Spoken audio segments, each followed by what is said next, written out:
आज राज्यभरात भाऊबीज सणाचा उत्साह, राजकीय नेत्यांनीही आपापल्या बहिणींसोबत साजरी केली भाऊबीज। भाऊबीजेच्या निमित्तानं ठाकरे बंधू लाडक्या बहिणीकडे एकत्र, ठाकरे परिवाराची भाऊबीज बहीण जयवंती देशपांडेच्या निवासस्थानी साजरी।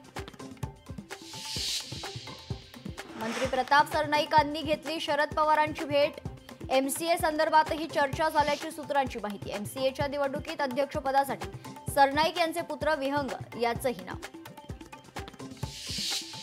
छगन भुजबळांनी स्वतःचे मंत्रिपद बहाल करावे, धनंजय मुंडेंवर प्रेम असेल तर मंत्रिपद बहाल करावे, मनसे नेते प्रकाश महाजनांचा भुजबळांना सल्ला।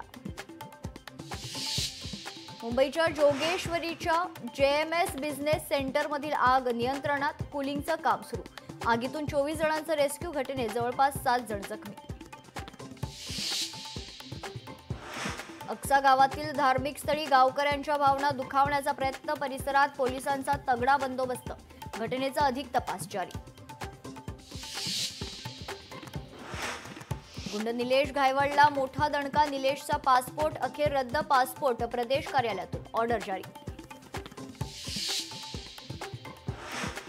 जालन्यात किरकोळ कारणावरून 2 गटात हाणामारी, घटनेचा व्हिडिओ सोशल मीडियावर व्हायरल।